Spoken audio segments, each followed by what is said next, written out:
Hello. Josh Spring from the Greater Cincinnati Homeless Coalition. In case somebody in the room doesn't know, we are the conglomeration of about 60 different organizations across the county that provide direct services with people experiencing homelessness. We're their political voice. So, one, if we've talked before, I'm probably going to repeat things that you've heard me say before, because we are pretty much a broken record as an organization, and that's how we will remain until things change. So I'm just going to talk about some current problems and then some solutions. So recently, there was actually just a week and a half ago, there was a study of housing in Hamilton County released. There was coverage in the Inquirer on a Sunday, and one of the startling statistics was that for households that receive between 0 and 30% of the area median income, so that's about 14,000 and some change or lower, that we have a gap in the county of 40,000 units of housing. We are short 40,000 units of housing. 40,000 units that's a big number. And that's just the group at 0 to 30% of area median income.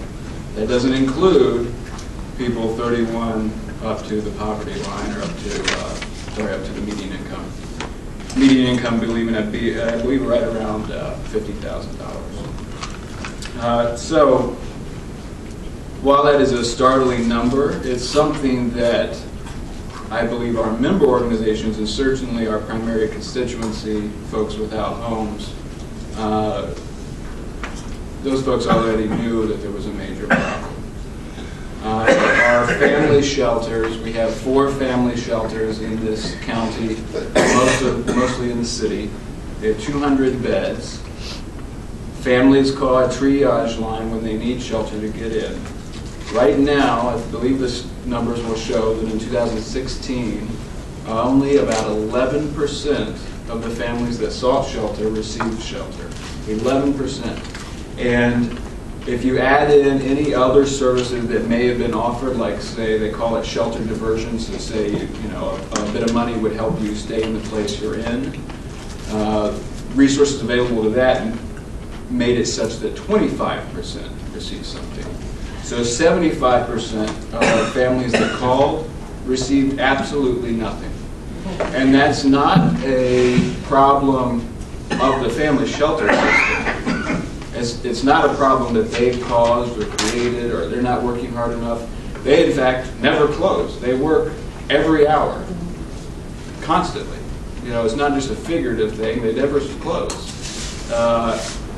It is because we have a literal crisis in housing.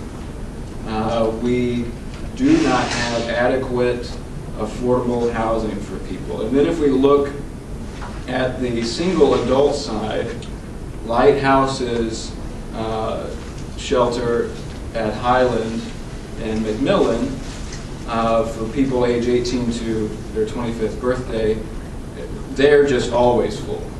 They are just always full. And then we get to the women's shelter just up the street. The Shelter Houses women's shelter across from the United Way building. Again, they have 62 beds, maybe 65 with some overflow, and always full. They are always full and having to turn women away. If we look at City Gospel Mission on Dalton, they are probably around 50 beds or so for single men. I know as of a day ago they were full, completely full, and turning people away. If we go down to Guest Street to the new location of the Drop, when the winter shelter was opening, between the men and women, their numbers were over 400. They've never been that high. It's the highest ever in our city's history, over 400 people. And despite that, the street number, the number of people outside, has remained high, right? And the outreach workers are seeing not only single people, but an increase in families with children outside. And one of the ways that I think we can tell things are different is you sort of always knew in the single adult shelter world that in the summer numbers would decrease. Some people were better able to sleep outside and perhaps preferred that to shelter setting for a variety of reasons. And in the winter the numbers would increase. And in family shelter in the summer the numbers go up because folks are doubled up and kids get out of school and there's not room, or the landlord figures out people are there. And so the numbers go up, and in the winter they drop a bit. This year that didn't happen. They just stayed up. It did not change with the seasons like it has for years. And so that is significant. And then I'll add just some of the politics of this. We are involved in organizing, along with legal aid, residents in portfolio of homes owned by a group out of New Jersey, 750 units of subsidized affordable housing that's Walnut Hills, Avondale, and Westwood, and their housing is threatened with just being lost altogether because the out-of-town landlords have been allowed to just take the government subsidy, take the tenants' rents, and not put them back into the property, leaving the property to be in oftentimes unsafe state. And so we've worked diligently with residents. The properties are in receivership, but the receiver is not moving fast enough. And that's one example. Another example, we are hearing growing reports that companies, probably one of them being Western and Southern, are planning to opt out of tax credit properties. So by that I mean tax credits are a significant way that affordable housing is built, the capital side of things. And along with tax credits comes you sign something obligating you to keep rents affordable for a certain amount of time. And we are wary that in over the Rhine, between Walnut and Clay and 12th and 15th, about 150 units. The Western Southern, who owns that bracket village, likely will opt out. And that's just one example. There's additional examples of that. And if you add to that, that because the current federal administration is working on tax cuts to the upper echelon, new tax credits are now worth less than they were before, right? So before, maybe, I'm just throwing out numbers, but maybe for $1 worth of tax credits, you could get $1 worth of value. That's not true right now. In fact, the Ohio Housing Finance Agency had already awarded the 2016 credits, and because of this new problem, there was a gap, so they had to raise 30% of the 17 credits to fill that gap. Then we add on that HUD is most likely cutting about 10% more from Housing Authority's administrative funds. They're already operating at about 88% of what they need to run, so cut that by an additional 10. And then this proposed $7 billion cut to HUD in general, which would eliminate community development block grants and significantly harm other programs. So,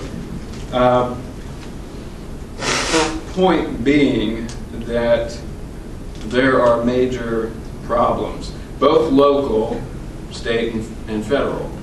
And what we've been saying for a long time is that while we need to work with certainly our counterparts in DC and in other places across the country to to challenge in every way we can federal actions or proposals, we really have to make significant changes here at home.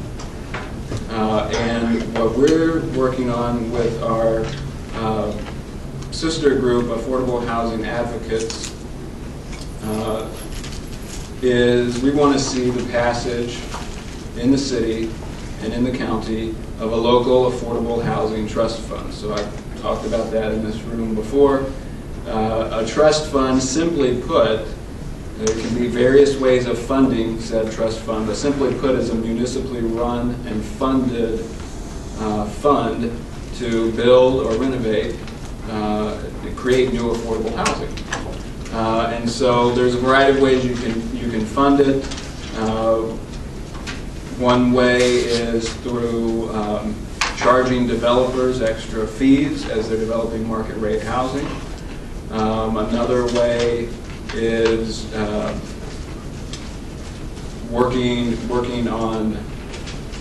tapping into the tax abatement system here, right? If folks want to have their taxes abated, they need to pay into the trust fund. So there's a variety of ways, and we believe we have some support from David Mann's office, and we hope to see something passed by sometime this year that could generate money for new housing in our city, and we're also talking to folks in the county, because if we don't generate local revenue for affordable housing, it could be unbelievable what it will look like. If we are now already at a 40,000